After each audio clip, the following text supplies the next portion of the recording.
Your health is the most important thing you can invest in. Hey guys, this is Dr. Brenden Cochran. How's it going this morning? Hope you're having a great morning. Today, I wanted to talk about specifically more things that are coming out along this virus, and also give you some immune tips. So one of the immune tips I want to go over, I talked about it before, but I want to hit it a little bit more. Ireland actually had a university study that they published again regarding vitamin D. And they looked at vitamin D and specifically the reduction of respiratory illness. And what they observed, and this was mainly looking at colds, flus, this does not specifically pertain to COVID only. However, it was all respiratory infections and preventing them from going into the chest. And what they looked at is they said sufficient amounts of vitamin D reduced these chances of having a more severe respiratory infection by up to 50%. Now that's huge if you have a sufficient vitamin D. Now what does that mean? Well, you should be taking vitamin D if you're especially indoors a lot. If you're outdoors, the argument is I hear people say, well, I go outdoors a lot, I must get vitamin D. Well, remember, if you're fully clothed or you have sunscreen lathered on, you're not allowing those UV light to hit your skin and generate enough to cause you to have high amounts of vitamin D. I see this very commonly with patients who either go on trips or they live in a more southern part of the hemisphere. They say, oh yeah, I'm out all the time. But again, they're lathering themselves with sunscreen or they're wearing clothes all the time, so their levels are still poor. The other thing is are you absorbing the vitamin D? You don't know how many times I have people come in and they're getting a vitamin D that's usually very cheap, has soybean oil in it, caramel coloring, other crap in it. And they say, yeah, I'm taking 5,000 IUs of vitamin D, which generally is a decent dosage. However, when we test them, guess what? Their levels are horrible. And why is that? Well, they're not absorbing that vitamin D that they're getting. Maybe the product is crap, which is very, very common, where the product will advertise it has 5,000 IUs, but if you do an independent test on it, it'll actually show that it has 500 IUs, or it has nothing except soy oil in it, or it has dirt in it. Or the worst case was, several years ago when we looked at analyzing certain supplements from big box brand stores, they basically looked at some of these big box brand stores and they said, wow, a lot of these have nothing more than dirt or clay or oil or crap in them.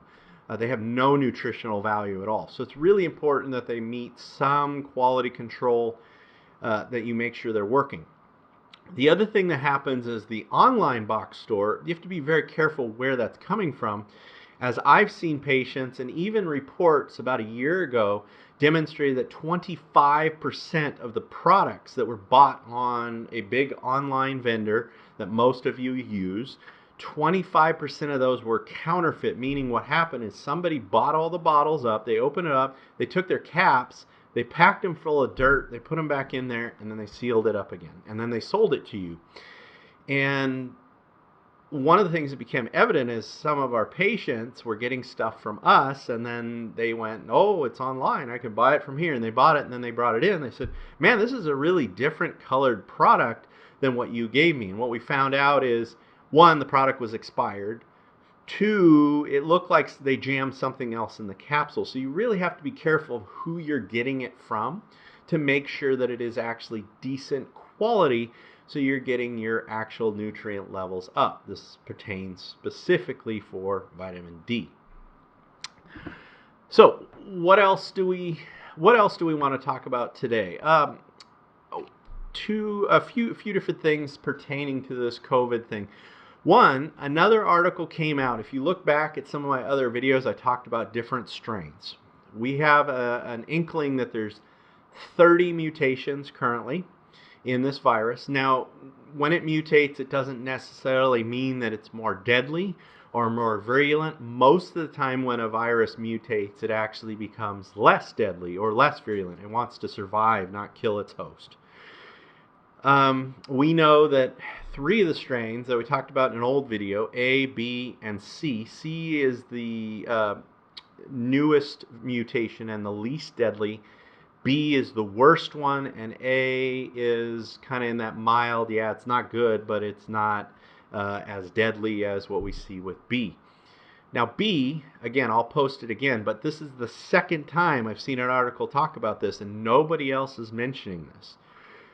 The A strain is the one that typically landed itself from China into the West Coast, right? The B strain is the one that you're seeing over on the East Coast, and it came out of Italy and some of the European nations that are getting just ravaged over there.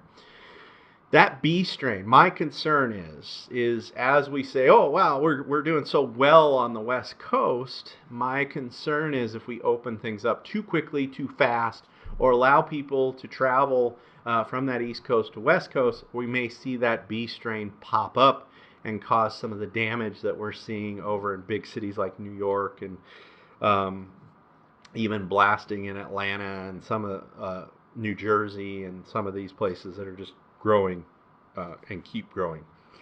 So that's one thing. I saw another report on that. 2, antibody testing.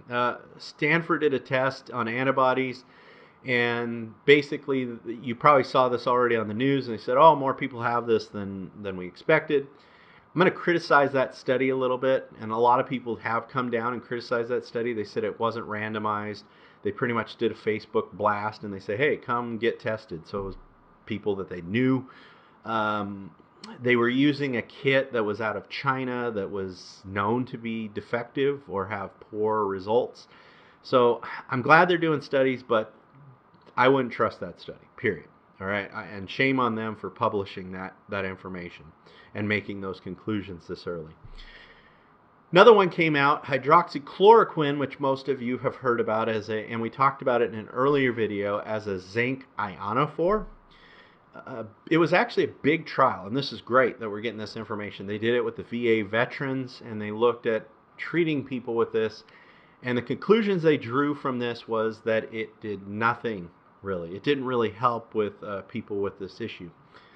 The problem that I see with the study, why we need more studies, that nothing was addressed. One is, what stage of disease did they analyze it? So meaning, was the hydroxychloroquine provided to the patient in late stage when they're right before they're being put on a ventilator?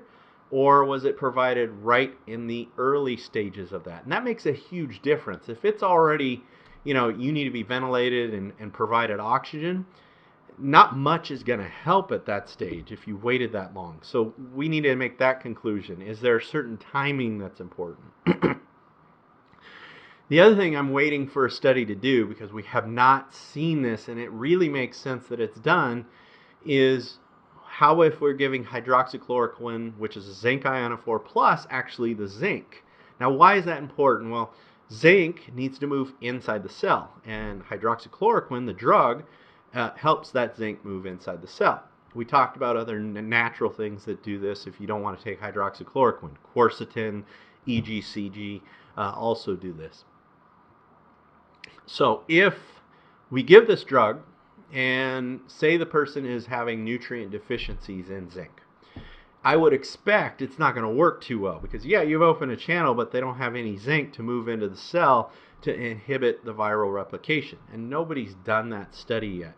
And zinc and trace mineral deficiency is very common. We see it often in our practice where we test people, and the reason it's so common is most of the foods that people eat are very bland or very processed, so all those nutrients are stripped out of your foods.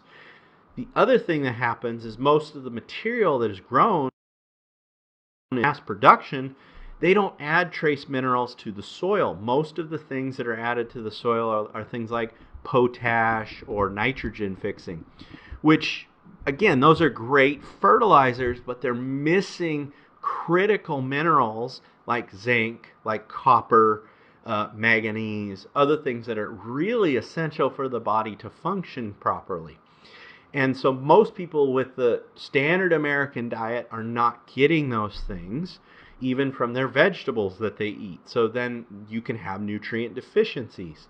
I've seen this a lot. We test people. We have blood tests that can test. Wow, you don't have a lot of zinc.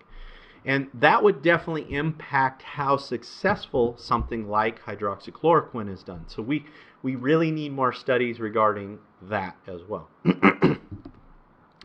Another one that came out that I saw was looking at secretions and where is the virus found. And one of the areas the virus has been found is pretty much everywhere, right? Most recent one I saw was Italy. They actually saw that ocular secretions around the eye did have people testing positive there as well. And this is another way people could infect other people, touching their eyes and then touching things. So imagine any fluid when you have this virus basically is contagious. Now, how long does this last for? Well, the longest super shredders that we know of currently is around 37 days. That's a long time. And I'll confirm that with you because I'm still testing a few of those patients.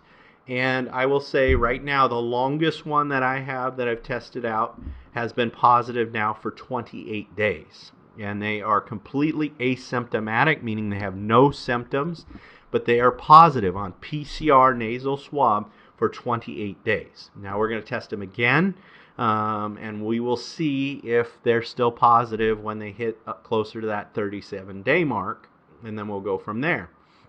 But again, this is also concerning finding because that means that most people that are out there that don't have signs and symptoms may actually be contagious for up to 37 days or possibly longer. We need to make sure that we're doing that. I don't see anybody really talking about this, especially how we want to reopen things. And this is one of the reasons why everybody has to wear a mask. You could be walking around and not even knowing that you have this and spreading it to other people. So that's really the purpose of wearing those masks. All right? So, hope you guys like this content today. Please share this to somebody else. I do get a lot of people it's shared to, and then I hear back and they ask questions. If you have content you want me to go over, please post it in the section below. Friday, we're going to talk about mushrooms, specifically mushroom extracts to boost your immune system. And we're going to talk about when are they good, when are they bad. And we're going to talk about mold toxicity and how mold toxicity can inhibit your immune system. And if I'm mold toxic, would I want to take these mushrooms? And what are the things should I be concerned about? So Friday, we're going to talk about that. One last thing I want to mention before I go. Do take this thing seriously. So I keep seeing these reports of even the healthy people, 28-year-old, who just had their lungs ripped up on CT. And the thing that we don't know yet is how well or how long it's going to take these people to recover. And that's really important that we find that out. And we also don't want to be ignorant and ignoring this and say, oh, I just want to get it, because it can really rip into people is what we're seeing if it's a really bad strain. The other thing, last thing that's really important, please guys, if you have something emergent come up, please do not put it off. Please see your doctor. This is a good time to see your doctor if you don't want to go in. Again, we have telemedicine. Don't let your health get bad right now. Right now, you do not want to do that. I mean, the worst cases I've been seeing is some people are breaking their ankles, they're not getting medical attention, or even worse, heart attack deaths have gone up because people are fearful. They don't want to go to the emergency room. So then instead of, I don't want to go to the emergency room, and instead of going and possibly recovering and being saved from this heart attack, they die. Don't do that. Please, if this is an emergency, please go to those emergency rooms. Please, if you need your health addressed, please come to your doctor. Please consider even a televisit. And if we think that you need to come in, we'll tell you, come in. Hey, we're doing a video consult, phone consult. Hey, it sounds like I really need to have you come in to look at that. We will do that if you feel more, so you feel more comfortable. All right, guys. Hope you love this content today. Great to see you. Have a fantastic day.